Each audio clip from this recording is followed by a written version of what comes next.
Nunca pensé que sería yo quien descubriría la traición en mi propio matrimonio. Pero ahí estaba, sentada en la concurrida mesa de mis padres, observando las manos de mi esposo temblar ligeramente mientras se aclaraba la garganta.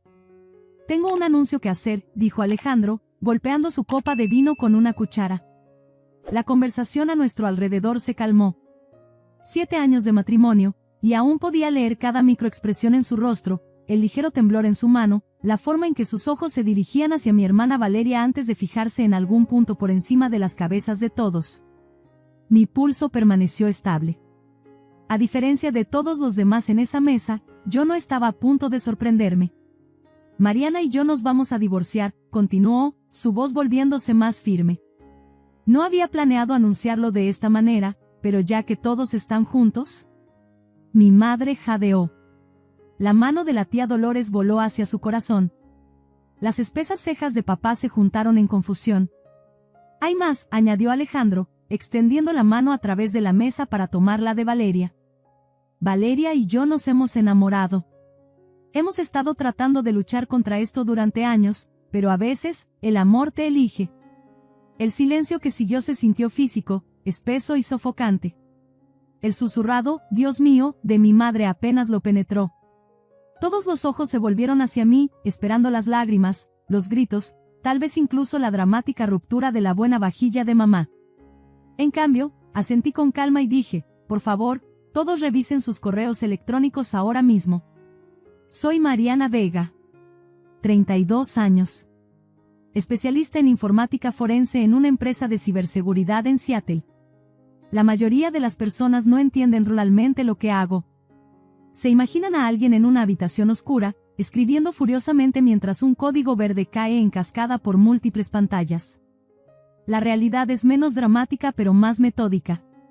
Reconstruyo evidencia digital. Rastreo huellas electrónicas. Documento patrones de comportamiento que la gente cree haber ocultado. Soy buena en lo que hago. Metódica.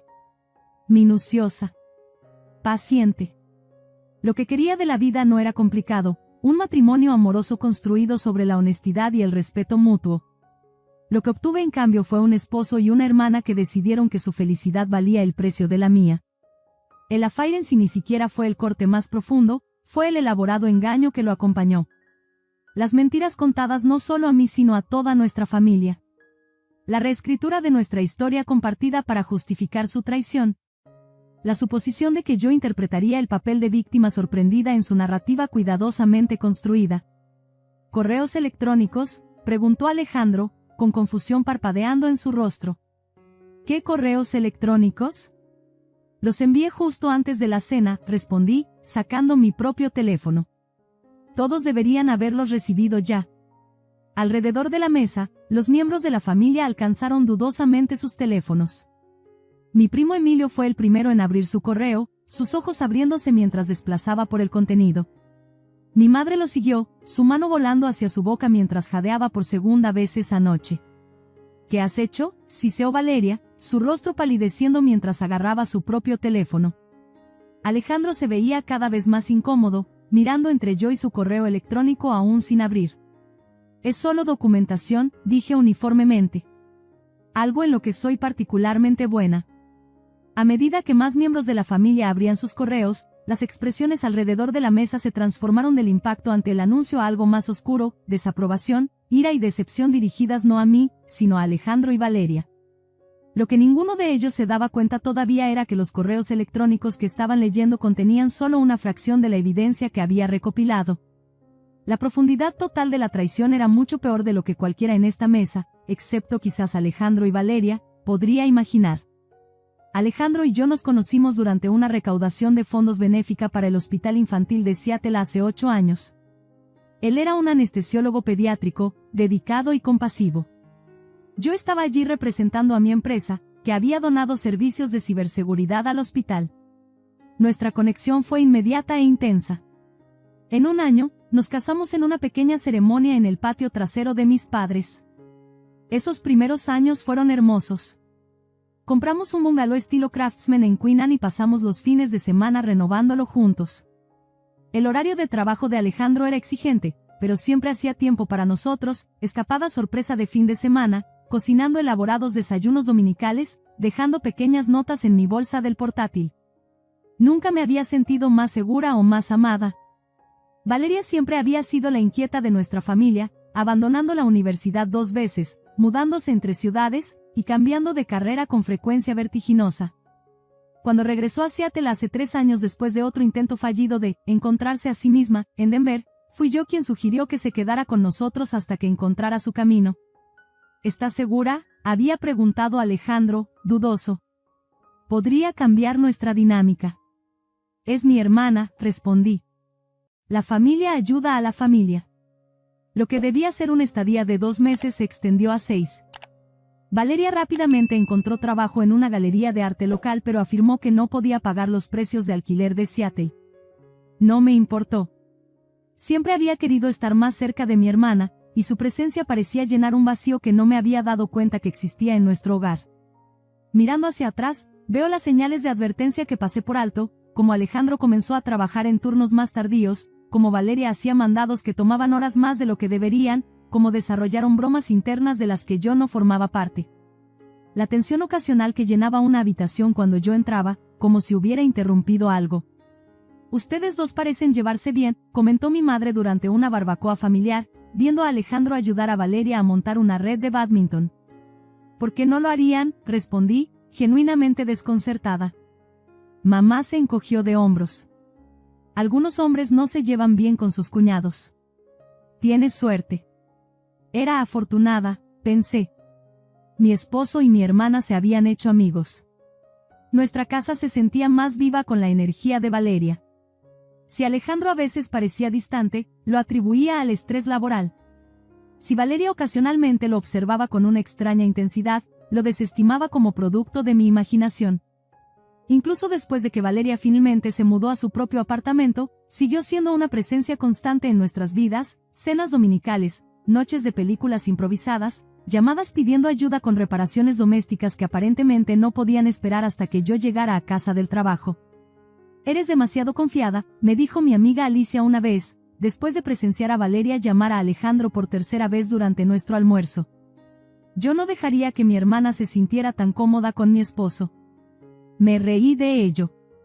Valeria solo es necesitada. Además, es Alejandro. La implicación era clara, Alejandro nunca me traicionaría. Era demasiado honesto, demasiado devoto, demasiado bueno.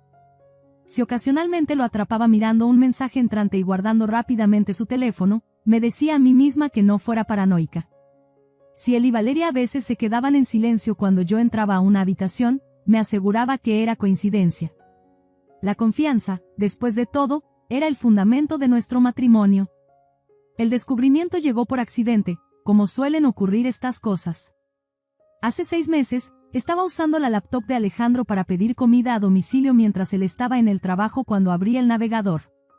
Automáticamente restauró su sesión anterior, incluyendo su correo electrónico. No estaba buscando nada, no tenía sospechas que me impulsaran a husmear, pero ahí estaba, una serie de mensajes entre Alejandro y Valeria, explícitos e inequívocos. Anoche fue increíble, había escrito Valeria. No puedo dejar de pensar en ti. Necesitamos ser más cuidadosos, respondió Alejandro. No quiero lastimar a Viv. Leí todo el hilo con un extraño desapego, como si estuviera examinando evidencia para un caso en el trabajo en lugar de presenciar el colapso de mi matrimonio.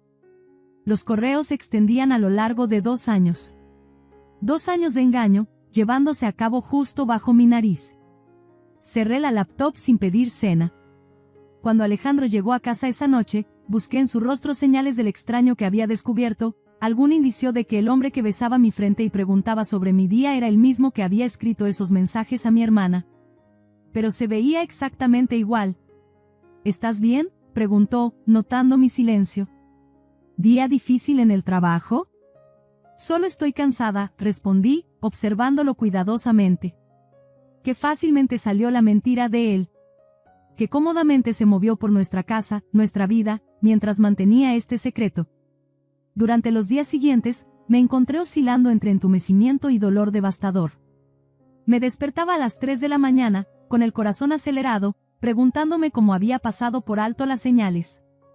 Durante las horas del día, funcionaba en piloto automático, yendo al trabajo, preparando la cena, participando en conversaciones que ahora se sentían guionadas y huecas. No los confronté inmediatamente. Una parte de mí esperaba que hubiera una explicación, algo que diera sentido a lo incomprensible. Tal vez los correos electrónicos eran solo fantasía, nunca llevados a cabo. Tal vez Alejandro había sido manipulado de alguna manera.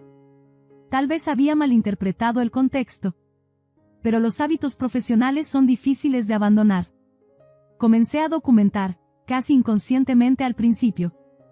Anoté cuando Alejandro afirmaba estar trabajando hasta tarde pero su ubicación mostraba otro lugar. Registré encuentros accidentales entre él y Valeria que parecían demasiado frecuentes para ser coincidencia. Comparé estados de cuenta de tarjetas de crédito con reservaciones de hoteles y cargos de restaurantes. La evidencia se acumuló, irrefutable y desgarradora. No solo estaban teniendo una aventura, sino que eran extraordinariamente descuidados al respecto, como si no esperaran que yo lo notara. O quizás no les importaba si lo hacía. 2 semanas después de mi descubrimiento inicial, me encontré sentada en mi auto fuera de un hotel exclusivo del centro, viendo a Alejandro y Valeria entrar juntos. Estaban riendo, su mano descansando íntimamente en la parte baja de la espalda de ella. Tomé fotos mecánicamente, añadiéndolas a mi creciente archivo.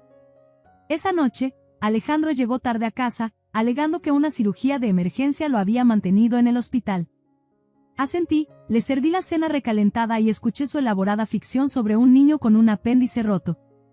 «Te ves exhausto», dije, estudiando la tenue mancha de lápiz labial en su cuello, el tono de Valeria. Fue intenso, estuvo de acuerdo, extendiendo su mano hacia la mía a través de la mesa. «Pero ya estoy en casa». La ternura del gesto casi me quebró. En ese momento, me di cuenta de que estaba viviendo con un perfecto extraño, alguien capaz de mirarme a los ojos mientras construía una realidad alternativa. El hombre con quien me había casado, la hermana con la que había crecido, ninguno existía como yo había creído. Retiré mi mano suavemente. «Deberías descansar». Esa noche, mientras Alejandro dormía a mi lado, tomé mi decisión. No los confrontaría todavía. No les daría la satisfacción de mis lágrimas o mi rabia. Continuaría recopilando evidencia, construyendo mi caso metódica y minuciosamente. Y cuando llegara el momento de revelar lo que sabía, no sería en privado, donde podrían controlar la narrativa. Sería público, irrefutable y completamente en mis términos. Durante los siguientes 2 meses, viví una doble vida. Durante el día, era Mariana Vega, esposa devota y hermana amorosa. Asistía a reuniones familiares, mantenía nuestro hogar y continuaba las rutinas de nuestro matrimonio con precisión robótica. Por la noche, me convertí en detective de mi propia vida, documentando meticulosamente la red de mentiras que me rodeaba. Cuanto más descubría, más elaborado resultaba ser su engaño. Habían creado un calendario digital compartido con entradas codificadas para coordinar sus encuentros. Tenían una tarjeta de crédito conjunta que yo nunca supe, usada exclusivamente para sus citas. Incluso habían discutido planes futuros, vacaciones que tomarían, una casa que esperaban comprar una vez que resolvieran la situación con Mariana. Mi primer intento de confrontación llegó después de 3 meses de vigilancia. Lo abordé estratégicamente, eligiendo un momento en que Alejandro estaba vulnerable, cansado después de un largo turno, ligeramente suavizado por una copa de vino. «Creo que deberíamos hablar sobre Valeria», dije casualmente mientras nos sentábamos en el columpio del porche una noche. Su cuerpo se tensó infinitesimalmente. «¿Qué pasa con ella? He notado que ustedes dos parecen cercanos». Alejandro se rió, el sonido ligeramente forzado. «¿Es tu hermana?» «Por supuesto que somos cercanos». «No, me refiero a realmente cercanos, Alejandro». Mantuve su mirada firmemente. «¿Hay algo que quieras decirme?» Por un momento, pensé que podría confesar. Algo centelleó en sus ojos, reconocimiento, quizás incluso culpa. Luego su expresión se endureció. «No sé qué estás sugiriendo, pero no lo aprecio», dijo fríamente. «Valeria es familia. Si te sientes insegura por algo, eso es cosa tuya». La rápida negación y redirección, presentándome como la esposa irracional y celosa, fue tan fluida que casi me hizo dudar de mi propia evidencia. casi. Mi siguiente enfoque fue más directo. Dejé ventanas del navegador abiertas en confirmaciones de hotel, coloqué mi cronología documentada donde él podría, accidentalmente, descubrirla. Cada vez, Alejandro encontraba formas de explicar la evidencia o simplemente la ignoraba por completo. Mientras tanto, Valeria lanzó su propia contraofensiva. Comenzó a llamarme con más frecuencia, sugiriendo actividades de hermanas con entusiasmo artificial. Me presentó a hombres solteros en eventos de la galería, comentando, Alejandro y yo pensamos que trabajas demasiado. Deberías salir más. La crueldad casual de tratar de emparejarme mientras dormía con mi esposo era impresionante. La revelación más dolorosa vino de mi madre, quien inocentemente mencionó que Valeria ha estado ayudando a Alejandro a planear algo especial para tu aniversario. Ha sido tan reservada al respecto, pero mencionó que han estado trabajando en la sorpresa durante meses. Nuestro aniversario todavía estaba a 4 meses. La idea de que lo estuvieran usando como cobertura para sus encuentros, involucrando a mi propia madre en su ficción, cristalizó algo dentro de mí. Esto no era solo una aventura. Era una campaña sistemática para manipular a todos a nuestro alrededor. Decidí forzar el asunto. Una noche, deliberadamente dejé evidencia de su aventura, recibos de hotel, capturas de pantalla de sus mensajes, en el mostrador de la cocina donde Alejandro los encontraría cuando llegara a casa. Esperé en la sala de estar, preparada para la confrontación que finalmente traería todo a la luz. Pasaron horas. Finalmente, Alejandro entró, su expresión grave. Necesitamos hablar, dijo, sentándose frente a mí. Sí, necesitamos hacerlo, estuve de acuerdo, sintiendo una extraña sensación de alivio de que la farsa estaba terminando. Encontré algo perturbador, continuó, colocando una carpeta en la mesa de café entre nosotros. Alcancé la carpeta, esperando ver la evidencia que había dejado para él. En cambio, encontré correos electrónicos impresos entre yo y un colega del trabajo, mensajes inocentes discutiendo un proyecto, editados para parecer románticos e incriminatorios. Se lo de Tomás, dijo Alejandro, su voz tensa con dolor manufacturado. ¿Cuánto tiempo ha estado pasando esto? El momento fue tan surrealista que casi me reí. Había fabricado evidencia de una aventura para acusarme, una distracción perfecta de su propia traición. No hay nada entre Tomás y yo, dije calmadamente. Esos mensajes son sobre trabajo, y lo sabes. A mí me parecen bastante íntimos, contrarrestó. Todas esas noches tardías en la oficina, ahora tiene sentido. Me di cuenta con claridad sorprendente que no solo estaba desviando la atención, estaba estableciendo su justificación, creando una narrativa donde mi infidelidad imaginaria lo había llevado a los brazos de Valeria. La naturaleza calculada de ello me heló hasta los huesos. Creo que deberíamos tomarnos un tiempo separados, dijo, alcanzando mi mano con preocupación practicada. Esto no es saludable para ninguno de los dos. En ese momento, entendí que la confrontación directa nunca funcionaría. Alejandro y Valeria habían invertido demasiado en su versión de la realidad. Negarían, desviarían y distorsionarían la verdad hasta que su ficción se convirtiera en la narrativa aceptada. Un tiempo separados podría ser bueno, estuve de acuerdo, viendo cómo el alivio inundaba sus rasgos. No esperaba que se diera tan fácilmente. Me alegra que entiendas, dijo, apretando mi mano. Esto no se trata de culpar. A veces las personas simplemente se distancian. Su simpatía practicada era casi admirable.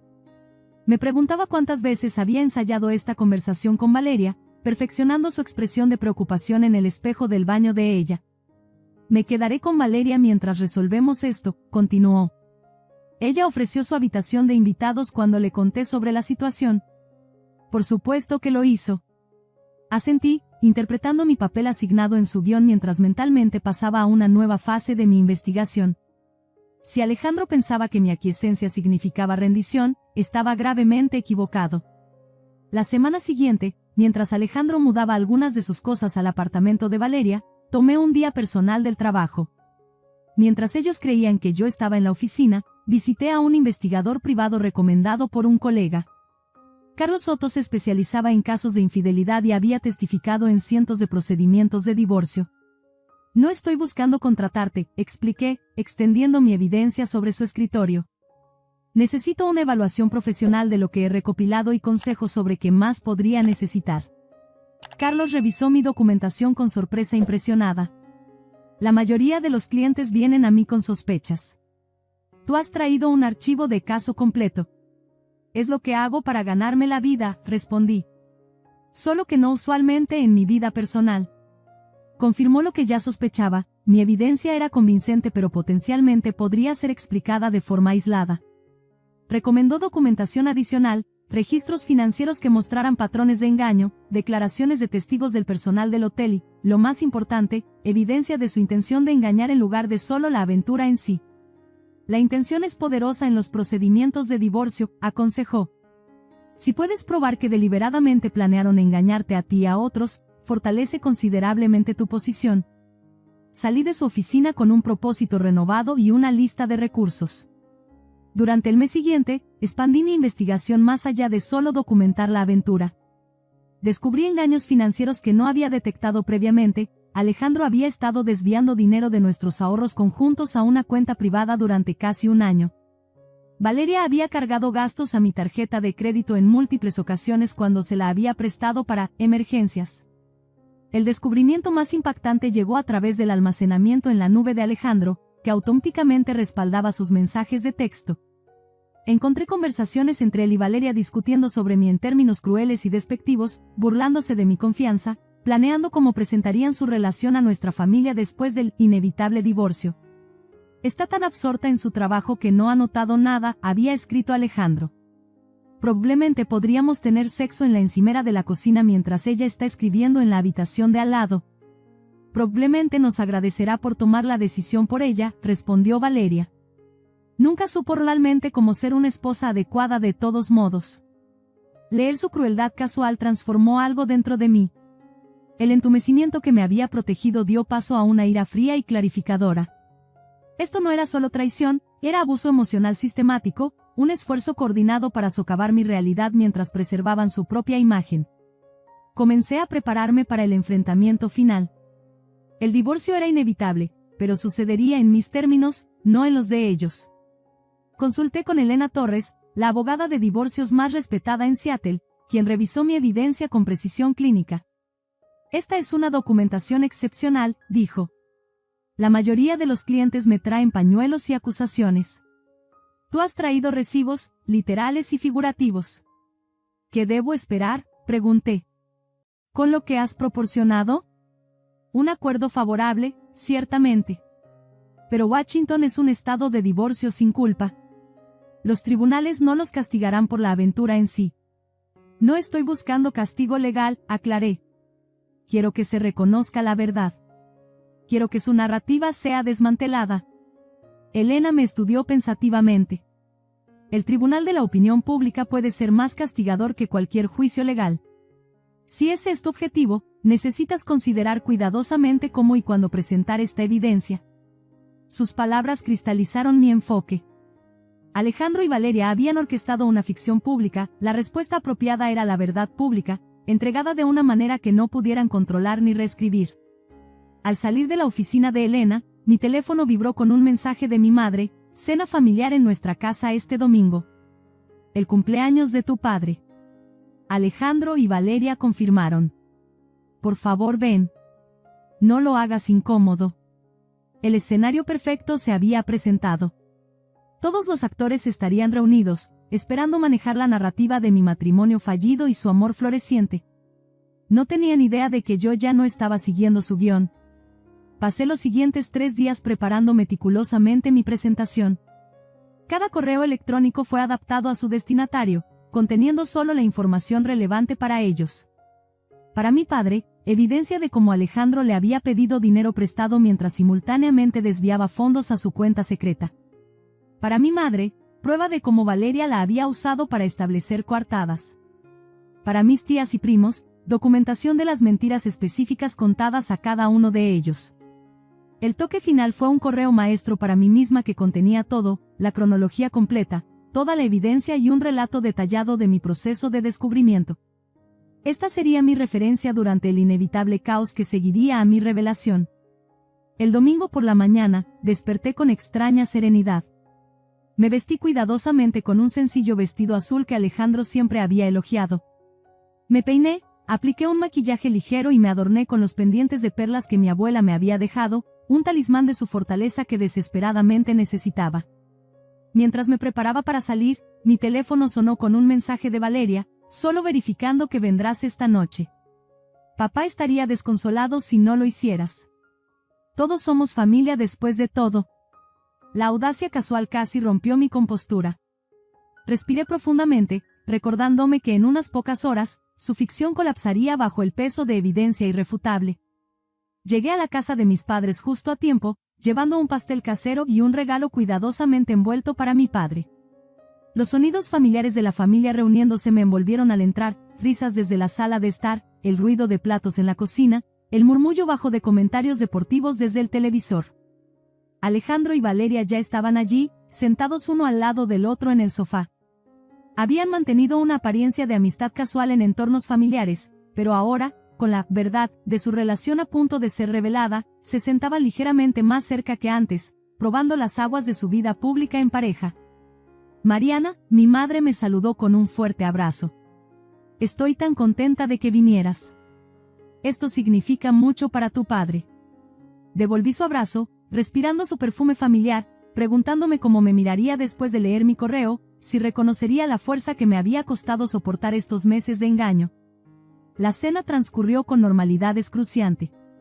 Comimos el asado de mi madre y discutimos temas seguros, el clima, el nuevo bebé de mi primo, los planes de jubilación de mi padre. Participé mecánicamente, observando a Alejandro y Valeria intercambiar miradas a través de la mesa, claramente anticipando el momento que habían planeado. Cuando se sirvió el postre, Alejandro se aclaró la garganta y golpeó su copa. Sentí un escalofrío de déjà vu, reconociendo el gesto de innumerables reuniones familiares cuando había hecho anuncios, promociones laborales, nuestro compromiso, la compra de nuestra casa. Momentos que una vez me habían llenado de orgullo, ahora revelados como pasos en una relación construida sobre arenas movedizas. Lo que no había anticipado era una complicación de último minuto. Justo cuando Alejandro comenzaba a hablar, mi teléfono vibró con una alerta de mi sistema de programación de correo electrónico, entrega fallida, error del servidor. Una rápida verificación confirmó mi peor temor, los correos electrónicos cuidadosamente programados no habían sido enviados. Mientras Alejandro se lanzaba a su discurso preparado sobre decisiones difíciles y amor inesperado, intenté frenéticamente reenviar los correos. La respuesta del servidor era clara: interrupción temporal. Tiempo estimado de recuperación, desconocido. Sentí un momento de pánico puro. Todo mi plan dependía de que esos correos electrónicos llegaran simultáneamente con el anuncio de Alejandro. Sin ellos, realmente sería la esposa conmocionada y lastimosa que esperaban que fuera. Alejandro estaba llegando al clímax de su discurso, su mano ahora abiertamente sosteniendo la de Valeria. Mi familia observaba con expresiones que iban desde el shock hasta la incomodidad y la lástima, exactamente la reacción que ellos habían anticipado. Tenía segundos para decidir: ¿salir en aparente derrota? ¿Confrontarlos sin mi evidencia? Ninguna opción era aceptable. Mientras Alejandro pronunciaba las palabras, Valeria y yo nos hemos enamorado, me di cuenta de que había una tercera opción. Había traído mi laptop como respaldo. Toda la evidencia estaba allí, organizada y lista. Con determinación calmada, la abrí bajo la mesa y navegué hasta mi programa de correo electrónico. Mientras Alejandro terminaba de hablar y todos los ojos se volvían expectantes hacia mí, presioné enviar en un solo correo electrónico para todos los presentes, con todos los archivos adjuntos incluidos. Por favor, todos, dije en el silencio atónito. Revisen sus correos electrónicos ahora mismo. La coreografía de los siguientes momentos fue casi hermosa en su precisión. Los teléfonos sonaron en sucesión alrededor de la mesa mientras llegaba mi correo. Miradas confusas se intercambiaron antes de que, uno por uno, los miembros de la familia abrieran el mensaje. He preparado algo de contexto adicional para el anuncio de Alejandro, expliqué con calma, viendo cómo la sonrisa confiada de Alejandro vacilaba. Solo algo de documentación que pensé que todos deberían tener. Mi padre fue el primero en reaccionar, su rostro oscureciéndose mientras se desplazaba por su teléfono. Mi primo Emilio susurró: «Carajo», bajo su aliento. Mi madre dejó su teléfono con manos temblorosas, mirando entre Valeria y yo con horror creciente. «¿Qué es esto?», exigió Alejandro, alcanzando su propio teléfono. es la verdad, respondí simplemente. Todo lo que he descubierto durante los últimos 6 meses, organizado para mayor claridad. Recibos de hotel, mensajes de texto, registros financieros, la historia completa de tu relación con mi hermana. Valeria se abalanzó sobre su teléfono, su rostro perdiendo color mientras abría el correo electrónico. Estas son conversaciones privadas. No tenías derecho. Son conversaciones sobre mí, corregí. Sobre cómo engañarme. Sobre lo patética y despistada que soy. Particularmente disfruté el intercambio donde discutían si decirme antes o después de Navidad y decidieron que arruinar mi festividad sería cruel. Alejandro estaba desplazándose frenéticamente por la evidencia, su planeada narrativa de amantes predestinados desintegrándose con cada deslizamiento. Esto es invasión de privacidad, balbuceó. No puedes simplemente. De hecho, si puedo, interrumpí. Washington es un estado de consentimiento de una sola parte para grabaciones. Nuestras cuentas compartidas eran, bueno, compartidas. Y la mayor parte de esta información fue recopilada de dispositivos y cuentas que dejaron abiertos, a menudo en nuestra casa. La habitación había caído en un silencio atónito, interrumpido solo por el ocasional jadeo cuando alguien llegaba a una pieza de evidencia particularmente condenatoria. Planearon anunciar esto esta noche, continué, mi voz firme. Coreografiaron este momento para controlar la narrativa, los amantes reluctants, la decisión difícil, la ruptura limpia. Simplemente no esperaban que yo tuviera una narrativa propia. Mi madre encontró su voz primero. Valeria, ¿cómo pudiste hacerle esto a tu hermana? Estaba sucediendo, el cambio en la percepción por el que había trabajado durante meses para lograr, la reescritura de su cuidadosamente construida ficción. Alejandro intentó controlar el daño, su autoridad de médico surgiendo mientras trataba de recuperar el control de la situación. Claramente esta es la forma de Mariana de procesar una transición difícil, dijo, adoptando un tono clínico. Ha creado esta elaborada. Deja de hablar, Alejandro, interrumpió mi padre, su voz fría como el hielo. Mi hija no fabrica evidencia. Es literalmente su profesión. Valeria cambió a las lágrimas, su estrategia habitual cuando se enfrentaba a algo. Nunca quise lastimar a nadie, sollozó. Simplemente sucedió. No puedes controlar de quién te enamoras. Según tus mensajes de texto, intervino mi primo Emilio, sosteniendo su teléfono, han estado planeando esto por más de 2 años. Eso no es simplemente suceder, punto. El coro de condena creció a medida que más miembros de la familia procesaban lo que estaban leyendo. La tía Dolores estaba consolando a mi madre, quien no podía dejar de mirar a Valeria como si viera a una extraña. El tío Ramón estaba haciendo preguntas puntuales a Alejandro sobre discrepancias financieras mencionadas en los correos electrónicos. Permanecí en silencio, observando cómo se desarrollaban las consecuencias naturales. Después de meses de documentación, análisis y preparación, no había nada más que necesitara decir. La evidencia hablaba por sí misma, clara e irrefutable. Recogí mi bolso y me puse de pie. Debería irme, dije en voz baja. Papá, lamento lo de la cena de tu cumpleaños. Mi padre se levantó inmediatamente. Te acompañaré a la salida. Afuera, me abrazó ferozmente. No tenía idea de por lo que has estado pasando, dijo, su voz áspera por la emoción. ¿Por qué no nos lo dijiste antes? Necesitaba entenderlo primero, expliqué. Y necesitaba que todos los demás lo entendieran también, no solo que me creyeran. Mientras me alejaba conduciendo, mi teléfono se iluminó con mensajes de miembros de la familia, expresiones de apoyo, shock y solidaridad. Lo apagué, dando la bienvenida al silencio. A la mañana siguiente, solicité el divorcio. Los intentos de Alejandro y Valeria de controlar la narrativa habían colapsado por completo, no a través de una confrontación dramática, sino a través de la presentación metódica de la verdad. 3 meses después, mientras firmaba los papeles finales del divorcio, mi abogada me preguntó si me sentía satisfecha con el resultado. No siento satisfacción, respondí honestamente. Solo claridad. Había construido una carrera descubriendo evidencia digital de comportamiento humano. Nunca imaginé que mi mayor caso sería documentar mi propio matrimonio desmoronándose. Pero los profesionales usan las herramientas que tienen, y al final, la documentación metódica había logrado lo que la confrontación emocional nunca podría, había reemplazado el engaño con la verdad. Esa noche, empaqué las últimas de mis pertenencias y me mudé a mi nuevo apartamento con vista al Puget Sound. Mientras el sol se ponía sobre el agua, eliminé los archivos de la investigación de mi computadora, el paso final en un proceso que había consumido casi un año de mi vida. Mañana sería la primera página de un nuevo capítulo. Uno escrito enteramente de mi propia mano. Si esta historia de verdad, traición y recuperación de tu poder resonó contigo, por favor dale un me gusta para que otros también puedan encontrarla. A veces los desafíos más difíciles de la vida revelan nuestras mayores fortalezas, y nuestros momentos más oscuros nos llevan a nuevos comienzos inesperados. Y no olvides comentar y suscribirte para más historias sobre puntos de inflexión que remodelan nuestras vidas de maneras que nunca imaginamos posibles.